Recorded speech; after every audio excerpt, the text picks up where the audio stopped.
ETF index mutual funds నేర్చుకుని stock మార్కెట్లో రాణించాలనుకుంటున్నారా? వెంటనే ఈ నెంబర్కి కాల్ చేయండి. నమస్కారం వంశీ గారు. నమస్కారం మేడం. మనము రకరకాల టెక్నిక్స్ గురించి మాట్లాడుకున్నప్పుడు రీసెంట్గానే ఒక వీడియో చేయడం జరిగింది స్పీడ్ రీడింగ్ మీద అండ్ కాన్సన్ట్రేషన్ మీడియా, వాటన్నిటికీ కూడా మీరు ఒక టెక్నిక్ అయితే చెప్పడం జరిగింది.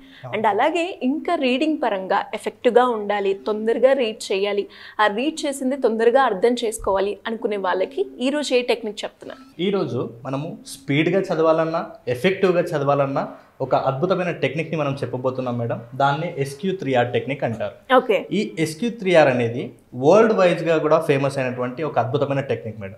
దీని ద్వారా చాలామందికి ఒక క్లారిటీ వచ్చింది. అంటే ఒక చదవడం అనేది ఎలా చదవాలి, చదివిన దాన్ని ఎలా గుర్తుపెట్టుకోవాలి, తర్వాత దాన్ని ఎలా మనం అవసరమైన సందర్భంలో వాడుకోవాలనే దాని పట్ల చాలా క్లారిటీ వచ్చింది. అయితే దానికి సంబంధించి ఈ SQ3R అనేది ఒక అక్రోనిమ్ మేడం. దీన్ని మనం క్లియర్గా తెలుసుకుందాం. ఫస్ట్ వచ్చేసి ఎస్ అంటే సర్వే మేడం. ఈ సర్వే అనేది ఎలాంటిదంటే, ఒక డాక్టర్ ఒక పేషెంట్కి సర్జరీ చేయాలని ఒక ఆపరేషన్ థియేటర్లకు తీసుకెళ్తే ముందుగా వచ్చిన అన్ని రిపోర్ట్స్ని ఎలాగైతే చెక్ చేసుకున్న తర్వాతనే ఒక ఆపరేషన్ చేస్తే సక్సెస్ అవుతుందో, సేమ్ అలాగే ప్రతి స్టూడెంట్ కూడా సర్వే అనేది చేయాలన్నమాట. సర్వే అనేది ఎలా చేయాలంటే, ఆ పుస్తకాన్ని కొనుక్కున్నప్పుడు ఫస్ట్ సర్వే అంటే ఆ బుక్ని రాసిన వాళ్ళు ఎవరు, ఒక రైటరా, ట్రైనరా, ఆథరా, ఒక క్లారిటీ ఉంటుంది. ఫస్ట్ బుక్ నేమ్ ఏంటి, బుక్ కవర్ పేజ్ ఏంటి, దాని తర్వాత బుక్ బ్యాక్ సైడ్ ఉన్నటువంటి ఆ కవి గురించి లేకుంటే ఆ పర్సన్ ఎవరైతే రాశారో వాళ్ళ పూర్తి డీటెయిల్స్ ఆ బుక్లో ఉంటుందన్నమాట. అంటే ఓవరాల్గా సర్వే అంటే బుక్ ఎవరు రాశారు, ఆ రచయిత యొక్క పుట్టుపూర్వోత్తరాలు ఏంటి, ఆ పుస్తకం ఎన్ని పేజీలు ఉంది, ఈ పుస్తకం రాసిన రచయిత కానీ కవి కానీ ట్రైనర్ కానీ ఏ కాలానికి సంబంధించిన వాడు, దాని తర్వాత అసలు ఈ పుస్తకంలో ఏముందో ఇండెక్స్ చూడడం. ఇండెక్స్లో ఏముంటుంది, ఆ పుస్తకంలో ఏముంటుందో షార్ట్గా రివ్యూస్కి ఇందులో ఉంటుందన్నమాట. సో దీన్ని చూసుకుంటే ప్రతి ఒక్కరికి ఒక చిన్న ఐడియా వస్తుంది, అసలు పుస్తకం ఏంటి, దాంట్లో ఏముంది అనేది ఒక క్లారిటీ వస్తుంది. ఇంకా అవసరమైతే ఇండెక్స్ చూసిన తర్వాత ముందు మాట ఉంటుంది. ముందు మాట ఉంటే ఒకవేళ అది ఎవరు రాశారు, ఏం రాశారు, అది చదవడానికి పెద్దగా టైం కూడా ఏం తీసుకోదు. సో ఈ స్టెప్లో ఇవన్నీ కూడా చెక్ చేసుకోవాలి. కవర్ పేజ్ కావచ్చు, బ్యాక్ పేజ్ కావచ్చు, కవర్గా రచయిత గురించి కావచ్చు, తర్వాత ఇండెక్స్ కావచ్చు, ముందు మాట కావచ్చు, ఇవన్నీ చెక్ చేసుకోవడాన్ని సర్వే అంటారు. ఈ సర్వే చేసుకోవడం వల్ల మనకు ఒక క్లారిటీ వస్తుంది బుక్ గురించి. నెక్స్ట్ స్టెప్ వచ్చేసి క్యూ అంటే మేడం క్వశ్చన్. ఈ క్వశ్చన్ అనే దానికి 5 wives 1 husband టెక్నిక్ అనేది ఒకటి ఉంటుంది. అంటే ఇక్కడ 5 భార్యలు ఒక భర్త కాదు దాని అర్థము. 5 wives అంటే 5 Wతో స్టార్ట్ అయ్యే క్వశ్చన్స్, ఒకటి Hతో స్టార్ట్ అయ్యే క్వశ్చన్. ఓకే. అంటే క్వశ్చన్ వర్డ్స్. 5 wives అంటే what, where, when, who, whom, ఇలాంటి క్వశ్చన్స్. నెక్స్ట్ ఒక హస్బెండ్ అంటే హౌ. ఈ క్వశ్చన్స్ మనము అంటే ఒక క్లారిటీ కోసం ఈ క్వశ్చన్స్ మనం అడుక్కోవాలన్నమాట. అంటే ఈ క్వశ్చన్ వేసుకోవడం వల్ల మనకు క్లారిటీ వస్తుంది. ఇప్పుడు ఫర్ ఎగ్జాంపుల్ నా దగ్గర మెమరీ బుక్ ఉంది. ఇప్పుడు ఈ మెమరీ బుక్ నాకు ఎప్పుడు యూజ్ అవుతుంది, ఎక్కడ యూజ్ అవుతుంది, ఎలా యూజ్ అవుతుంది, ఇప్పుడు ఈ క్వశ్చన్స్ నా అంతటా నేను వేసుకుంటే నాకు క్లారిటీ వస్తుంది. అప్పుడు నేను ఈ పుస్తకం చదవాలా లేదా అనేది కంప్లీట్గా నాకు ఒక క్లారిటీ ఉంటుంది మెంటల్గా. ఈ 2 స్టెప్స్ కూడా ఎప్పుడు చేయాలంటే ఒక పుస్తకాన్ని మనం కొనకంటే ముందే చేయాలి. Survey and question. దీని ద్వారా మనకు క్లారిటీ వస్తుంది ఆ పుస్తకాన్ని చదవాలా వద్దా అనేది. సో ఆల్మోస్ట్ ఒకవేళ ఒక నవల కానీ లేకపోతే ఒక కథల పుస్తకం కానీ ఒక పర్సనాలిటీ పుస్తకం కానీ కొంటే ఫస్ట్ ఈ 2 చెక్ చేసుకున్న తర్వాత ఒక పుస్తకాన్ని తీసుకోవాలి. మరి ఒకవేళ టెక్స్ట్ బుక్స్ అయితే ఇక్కడ కొంచెం క్లారిటీగా వినాలి. సర్వే అంటే ఫర్ ఎగ్జాంపుల్ ఒక లెసన్ తీసుకుంటాం. ఒక లెసన్ తీసుకున్న తర్వాత సర్వే ఎలా చేయాలంటే దాంట్లో హెడ్డింగ్స్ ఏమున్నాయి, సైడ్ హెడ్డింగ్స్ ఏమేమి ఉన్నాయి, ఏమైనా పిక్చర్స్ ఉన్నాయా, ఏమైనా టేబుల్స్ ఉన్నాయా, ఏమైనా బాక్సెస్ ఉన్నాయా, ఇలాంటి వాటిని మనం చెక్ చేసుకోవాలి. That is survey. Next text బుక్స్కి చెప్తున్నాను. నెక్స్ట్ క్యూ అంటే క్వశ్చన్స్ కదా. ఒక లెసన్ మనం తీసుకుంటే లెసన్ బ్యాక్ సైడ్ క్వశ్చన్స్ ఉంటాయి. ఆ క్వశ్చన్స్ కూడా ముందే చదవాలి. ఫస్ట్ స్టెప్ సర్వే, బుక్లో ఏమేమి ఉంది, ఆ లెసన్స్లో ఏమేమి చూడడం సర్వే. నెక్స్ట్ అక్కడ బ్యాక్ సైడ్లో ఉన్నటువంటి క్వశ్చన్స్ చదవడం వల్ల మనకు క్లారిటీ వస్తుంది చదివేటప్పుడు. సో పుస్తకానికైతే టెక్స్ట్ బుక్స్కి అయితే సర్వే క్వశ్చనింగ్ ఇలా చేయాలి. లేదు మామూలుగా మార్కెట్లో దొరికే ఒక పుస్తకానికైతే మనము సర్వే క్వశ్చన్ పుస్తకం కొనే కంటే ముందే ఈ రెండింటిని చేయాలి.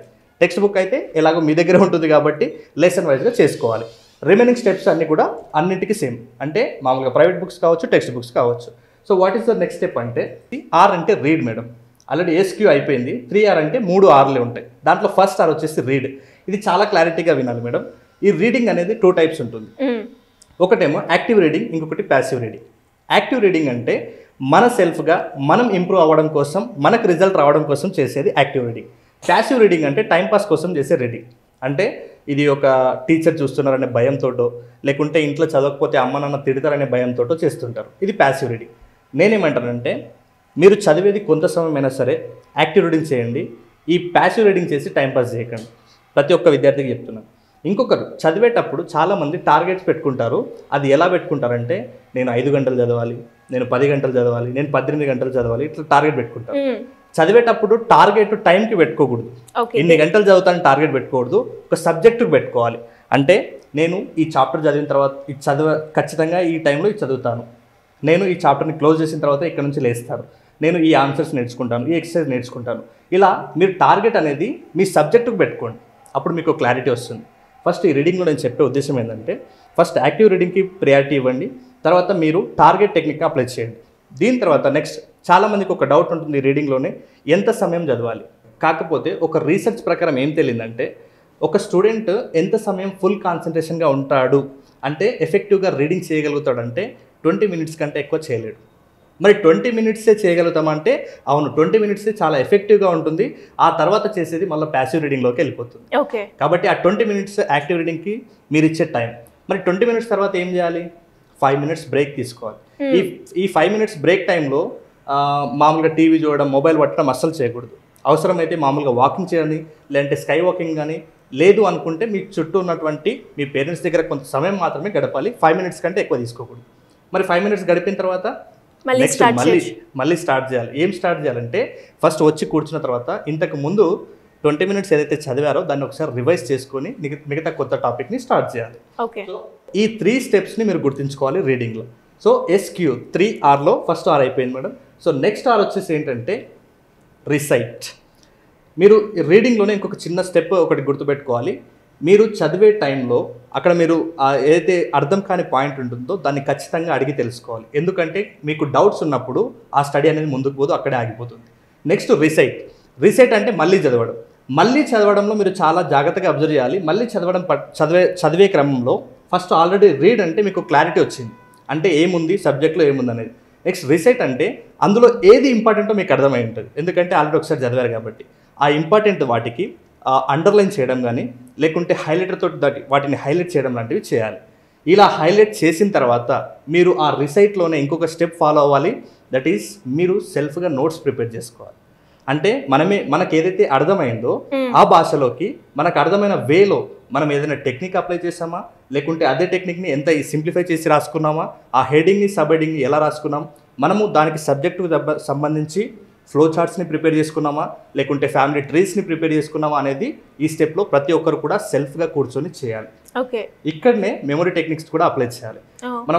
మనం 10 days క్లాస్లో కూడా ఇప్పుడు July 22nd స్టార్ట్ అవ్వబోతుంది కదా, ఈ క్లాస్లో కూడా మనం ఇదే నేర్పిస్తాం. ఫస్ట్ ఆటోమేటిక్గా నేర్చుకున్న దాన్ని ఎలా సింప్లిఫై చేసుకోవాలి, ఎలా గుర్తుపెట్టుకోవాలి, ఎన్ని విధానాలు ఉంటాయనేది కూడా మనం ఆ 10 days క్లాస్లో నేర్పిస్తాం మేడం.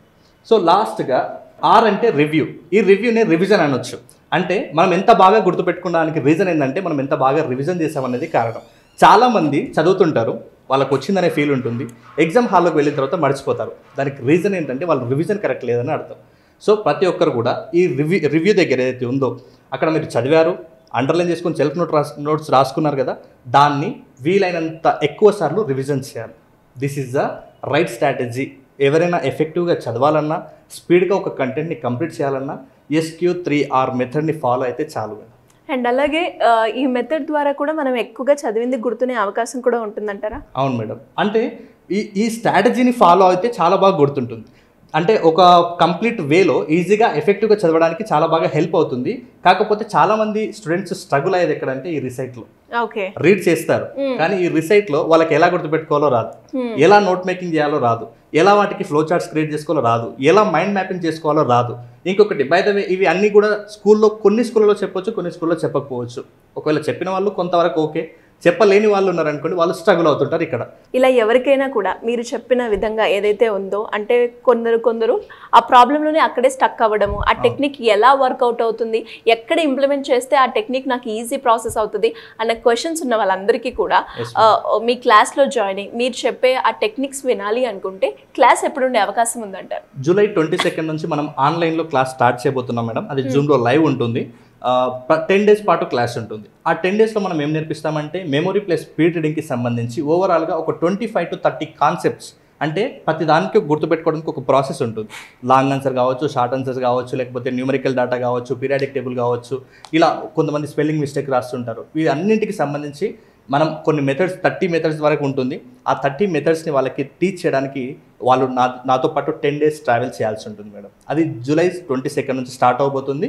ఇంకొక విషయం ఏంటంటే ఎవ్రీ సండే కూడా హ్యాండ్ రైటింగ్ క్లాస్ ఆఫ్లైన్లో హైదరాబాద్లో 10:30 నుంచి 4:30 వరకు జరుగుతుంది. సో ఇంట్రెస్ట్ ఉన్న వాళ్ళు ఎలా అప్రోచ్ అవ్వాలండి? ఎస్ మేడం, స్క్రీన్ మీద కనబడుతున్న నెంబర్కి కాల్ చేస్తే మా టీం పూర్తి డీటెయిల్స్ అందిస్తుంది. థ్యాంక్ యూ అండి, thank you so much. Thank you madam. Academic పర్ఫార్మెన్స్లో చాలా ల్యాగ్గా ఉన్నా మరి వాళ్ళకి చాలా ఈజీ ప్రాసెస్ రావాలి అంటే ఖచ్చితంగా మనం యూజ్ చేస్తే టెక్నిక్స్ అనేవి చాలా ఇంపార్టెంట్. మరి ఆ టెక్నిక్స్ ద్వారా మీరు స్పీడ్ రీడింగ్కి సంబంధించి కావచ్చు, లేదంటే రైటింగ్కి సంబంధించి కావచ్చు, మీ స్కిల్స్ని ఇంప్రూవ్ చేసుకోవాలి అనుకుంటే కింద స్క్రోల్ అవుతున్న నెంబర్ని సంప్రదించండి. Thank you. సుమన్ టీవీలో మీ పర్సనల్ అండ్ బిజినెస్ ప్రమోషన్స్ కోసం కింది నెంబర్కి కాంటాక్ట్ చేయండి.